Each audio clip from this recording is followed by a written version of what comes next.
అందరికీ నమస్కారం.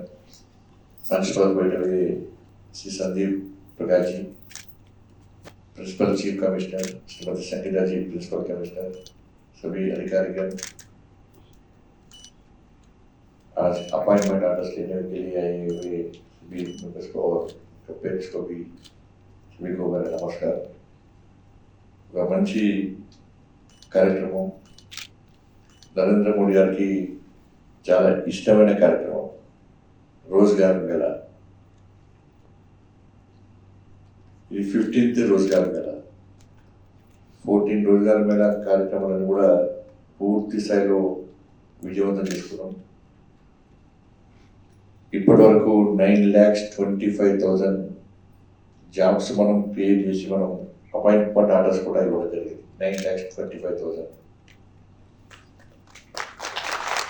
ఈరోజు 51,000 అపాయింట్మెంట్ ఆర్డర్స్ దేశవ్యాప్తంగా ఇస్తున్నాం. 47 సెంటర్స్లో ఈరోజు కంట్రీ మొత్తం కూడా సెంటర్స్ ఏర్పాటు చేసుకుంటున్నాం. ఈరోజు తెలంగాణలో హైదరాబాద్, సికింద్రాబాద్ 2 సెంటర్స్లో కూడా ఇవాళ అపాయింట్మెంట్ ఆర్డర్ ఇస్తున్నాం. మన సెంటర్లో, ఈ సెంటర్లో నా చేతుల మీదుగా 700 మెంబర్స్కు అపాయింట్మెంట్ ఆర్డర్స్ ఇవ్వడం నిజంగా చాలా గర్వంగా ఉంది, చాలా సంతోషంగా ఉంది.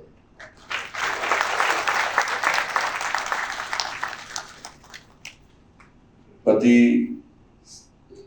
సంవత్సరం కూడా, ప్రతిసారి కూడా ఏ డిపార్ట్మెంట్లో ఖాళీలు ఉన్నాయి, వాటిని ఏ విధంగా భర్తీ చేయాలని చెప్పి ఒక నిష్పక్షపాతంగా, నిజాయితీతోని, నిబద్ధతతోని ముందుకు సాగుతున్న ప్రభుత్వం నరేంద్ర మోడీ గారి ప్రభుత్వం. కానీ మీరు ఎవ్వరు కూడా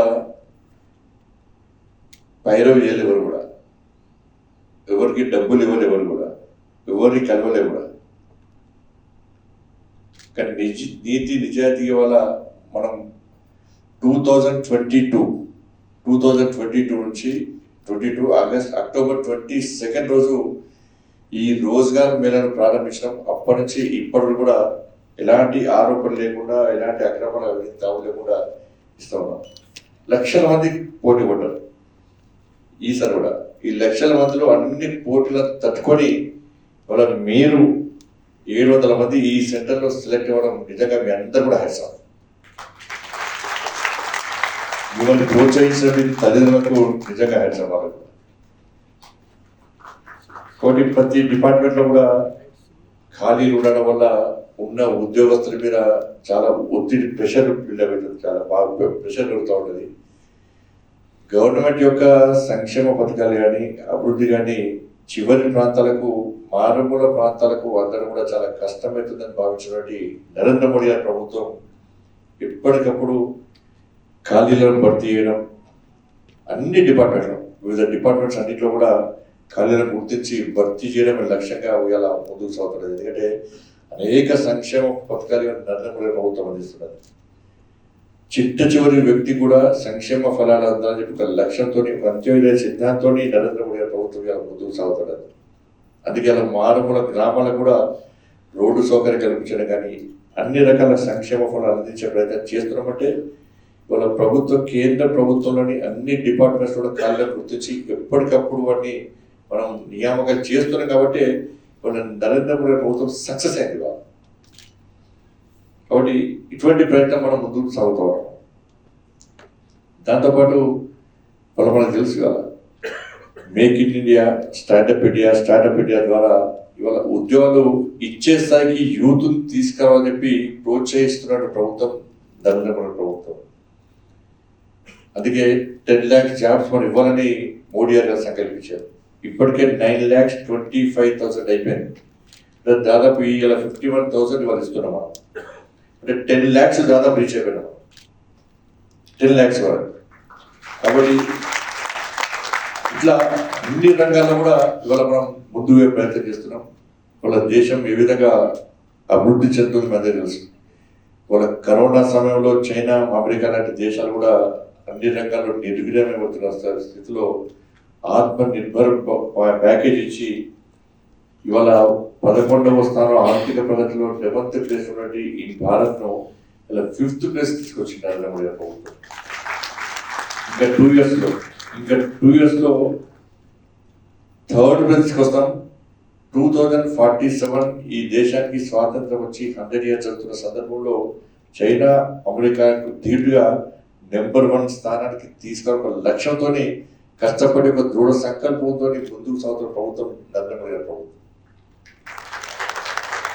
కాబట్టి ఇటువంటి పరిస్థితుల్లో ఒక మంచి సంకల్పంతో ముందుకు సాగుతూ అనేక రకాల సంక్షేమ ఫలాలను అందిస్తున్నటువంటి మోడీ గారి ప్రభుత్వానికి మనం అందరం కూడా అండగా ఉండాల్సిన అవసరం ఉంది. ఇవాళ అనేక రకాల ఎక్కడ అవినీతికి తావు లేకుండా, ఇక్కడ అక్రమాలకు ఆస్కారం లేకుండా ఒక నిజాయితీతో పనిచేస్తున్న ప్రభుత్వం నరేంద్ర. ఇంతవరకు ఏ విషయంలో కూడా ఎక్కడ కనీసం అవినీతి జరిగినట్టు దాగలేదు. ఇవాళ దేశంలో ప్రపంచంలో ఒక శక్తివంతమైన భారతదేశ నిర్మాణం జరగాలని చెప్పి ఒక ఆలోచనతో ముందుకు వస్తున్న ప్రభుత్వం నరేంద్ర మోడీ గారి ప్రభుత్వం. కాబట్టి వికసిత్ భారత్ లక్ష్యమే ఒక సంకల్పం తీసుకొని ముందుకు సాగుతున్న ప్రభుత్వం నరేంద్ర మోడీ ప్రభుత్వం. కాబట్టి ఇటువంటి పరిస్థితుల్లో మనందరం కూడా మోడీ గారి ప్రభుత్వానికి అండగా ఉండాల్సి వస్తుంది. మీరు కష్టపడి అలా ఉద్యోగం సాధించారు. ఇలా ఉద్యోగం కేవలము ఎవ్రీ మంత్ శాలరీ వస్తుంది, నా కుటుంబ పోషణ కోసం అనే కాకుండా ఈ జాతికి ఏ విధంగా ఉపయోగపడతాం, ఈ దేశానికి ఏ విధంగా ఉపయోగపడతాం, మారుతున్న టెక్నాలజీని గుర్తించి ఉద్యోగంలో ఉన్నటువంటి మార్పులను గుర్తించి దానికి అనుగుణంగా మీరు ముందుకు సాగితే తప్పకుండా ఉద్యోగం సాగించే లక్ష్యంగా నెరవేరే అవకాశం ఉంటుంది తప్ప కేవలం నా కుటుంబం కోసమే నా కోసమే ఆలోచిస్తున్నటువంటి ఒక దృక్పథాన్ని మనం పక్క జరపాల్సిన అవసరం. నరేంద్ర మోడీ గారు ఉద్యోగం దానికోసం ఇవ్వలేదు. మీ ద్వారా దేశానికి లాభం జరగాలి, మీ ద్వారా జాతికి లాభం జరగాలి, మీ ద్వారా పేద ప్రజలకు లాభం జరగాలి. తద్వారా మోడీ గారు వికసిత్ భారత్ యొక్క సంకల్పాన్ని నెరవేర్చే దిశలో మీరు దానిలో భాగస్వాములు కావాలని చెప్పి ఒక ఆలోచనతో మాత్రమే ఈ ఉద్యోగ కల్పన కల్పించే తప్ప వేరే ఉద్దేశం కాదనే విషయాన్ని మనం గుర్తుంచుకోవాలి. కాబట్టి చూడండి, తెలంగాణ రాష్ట్రంలో గత ప్రభుత్వం కానీ ఈ ప్రభుత్వం కానీ ఎక్కడ కూడా ఇంత నిజాయితీ ఉద్యోగాలు దాఖలేదు. ఎక్కడ కూడా ఇవాళ గత ప్రభుత్వము గ్రూప్స్ ఎగ్జామ్ కనీసము పెట్టలేని పరిస్థితి, ఉద్యోగ నియామకం చేయలేని పరిస్థితి, పేపర్ లీకేజ్ల పేరుతో అనేక అక్రమాల పేరుతో అవినీతి పేరుతో గత ప్రభుత్వం టైంపాస్ చేసింది, ఎక్కడ ఇవ్వలేదు. ఈ ప్రభుత్వము అన్నిటికీ అక్రమాలకు నిలయంగా మార్చే ప్రయత్నం చేసింది. కానీ చూడండి, కేంద్ర ప్రభుత్వానికి రాష్ట్ర ప్రభుత్వాలకు మధ్య పోలిక చూడండి. మీరు ఎవరు కూడా ఇంత ఉద్యోగాలు వస్తే మీరు ఎవరు ఊహించలేదు. చాలా మంది మా దగ్గర వస్తారు, మాలాంటి లీడర్స్ దగ్గర వస్తారు, సార్ నేను కూడా ఉద్యోగం రాస్తాను రైల్వే సార్, ఆ డిపార్ట్మెంట్లో ఉద్యోగం నేను నా కోసం వచ్చాను సార్, నేను రాస్తాను సార్, నేను మినిస్టర్ చెప్పండి సార్, పైరౌండ్ చెప్పండి సార్ అంటే క్లియర్ చెప్పినాం. ఇది మోడీ గారి ప్రభుత్వం. మెరిట్ ప్రకారం నిజాయితీ వస్తుంది జాబ్ తప్ప ఎక్కడ పైరౌండ్ కావలేదు, ఎక్కడ ఎవరికి కలవాల్సిన అవసరం లేదు. మధ్య తెలారి వ్యవస్థ అనేది ఈ ప్రభుత్వంలో ఉండదని చెప్పి నిక్కచ్చే నిజాయితీ చెప్పినారు. అటువంటి వాతావరణంలో అందరికి జాబ్స్ వచ్చినాయి. నిజంగా పైరవకాలే ఉన్నట్టు మీరు ఎవ్వరు కూడా సగం 50% జాబ్స్ వచ్చేది కాదు. ఇక మీరు ఎవరికి కలవలేదు, మీరు ఎవరు కూడా ఎవరిని సంబంధించి ఎక్కడ ఎవరు డబ్బులు ఇవ్వలేదు. మీరు అంత నిజాయితీగా పనిచేస్తున్న ప్రభుత్వం మోడీ ప్రభుత్వం. ఇలా స్కూల్ అడ్మిషన్స్ లో కూడా మీరు చూడండి, ఇక్కడ గతంలో స్కూల్ అడ్మిషన్స్ కానీ సెంట్రల్ గవర్నమెంట్ స్కూల్స్ అడ్మిషన్స్ కావాలంటే ఏదో ఒక లీడర్ రికమెండేషన్ ఉండాల్సిన అవసరం, ఒక లీడర్ ఒక లెటర్ ఉండాల్సిన అవసరం ఉండేది. కానీ ఎక్కడ మెరిట్ ప్రకారం ఆన్లైన్ ప్రకారం మెరిట్ ప్రకారం మాత్రమే వాళ్ళ schools admissions, central government schools admissions. అందుకే మోడీ గారి ప్రభుత్వం ఏర్పడక అడ్మిషన్స్ విషయంలో కానీ, జాబ్స్ విషయంలో కానీ, వెల్ఫేర్ స్కీమ్స్ విషయంలో కానీ, జన్ధన్ ఖాతా 0 అకౌంట్ ఓపెన్ చేసినప్పుడు చాలా మంది హెల్ప్ చేశారు. చదువు రంగాలలో కూడా పోయి 0 అకౌంట్ ఓపెన్ చేస్తే వాళ్ళు ఏం చేస్తారు అంటే పని.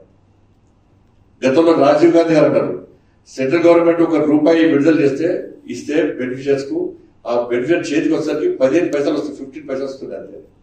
కానీ వాళ్ళ జన్ధన్ ఖాతా ఓపెన్ చేసిన తర్వాత సెంట్రల్ గవర్నమెంట్ ₹100 ఇస్తే 100 రూపీస్ కదా ఆ పబ్లిక్ అకౌంట్ లో పడుతున్నాయి వాళ్ళు. ఇది నిజాయితీ, ఇది నిబద్ధత, ఇదొక ఆలోచన.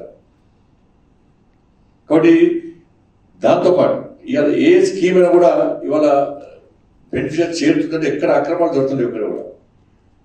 కాబట్టి ఇటువంటి ప్రయత్నం ఇలా కేంద్ర ప్రభుత్వం చేసిన రోజ్గార్ మేళతో పాటు రోజ్గార్ మేళ ద్వారా మీకు సహాయం చేస్తున్నాం. గరీబ్ కళ్యాణ్ అనే కింద పేదలకు బియ్యం ఇస్తున్నాం. గ్రామీణ సడక్ యోజన కింద రోడ్లు ఇస్తున్నాం, నేషనల్ హైవే చేస్తున్నాం, రైల్వే చేస్తున్నాం. ఇట్లా అనేక సంక్షేమ పథకాలను ఇవాళ కేంద్ర ప్రభుత్వం, నరేంద్ర మోడీ ప్రభుత్వం ఇలా పేదలకు అందించే ప్రయత్నం చేస్తున్నారు. ఇటువంటి ప్రయత్నంలో మీరందరూ కూడా రాబోయే రోజుల్లో ఇక మీ ద్వారా ఇంకా కేంద్ర ప్రభుత్వం యొక్క సంక్షేమ పథకాలు ప్రజలకు అందేటువంటి అవకాశం ఉంది కాబట్టి, ప్రజలకు సేవ చేసేటువంటి అవకాశం ఉంది కాబట్టి ఆ దిశగా మీరందరూ ఆలోచించండి. ఆలోచించి నరేంద్ర మోడీ ప్రభుత్వానికి ఇంకా సహకరించాలి. ఇటువంటి ప్రభుత్వాలు ఇంకా మంచి ఆలోచనతో ముందుకు సాగాలంటే మీ యొక్క సహకారం తప్పకుండా అవసరం.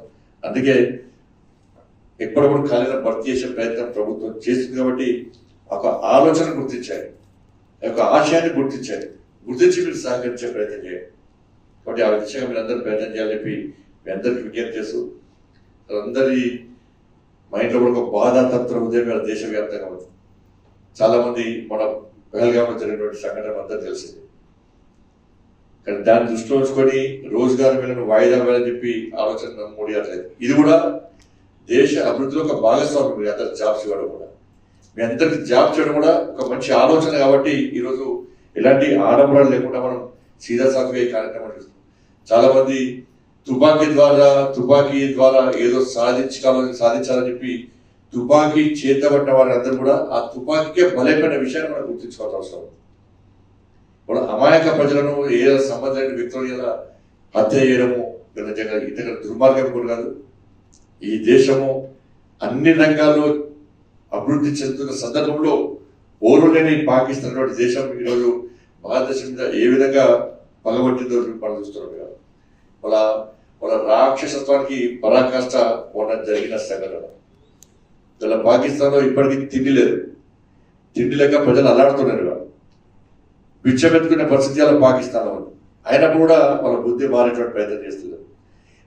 సాక్షాత్తు పాకిస్తాన్ రక్షణ మంత్రి 30 సంవత్సరాల నుంచి ఉగ్రవాదాన్ని పెంచి పోషిస్తున్నాం, దీనివల్ల నష్టపోయినామని చెప్పి గుర్తించినప్పుడు కూడా ఇంకా ఇండియా మీద పగబట్టి ఈ దేశంలో అంతర్గత శాంతి భద్రత సృష్టించే ప్రయత్నం మన పాకిస్తాన్ చేస్తున్న విషయాన్ని మనం గుర్తుంచుకోవాలి.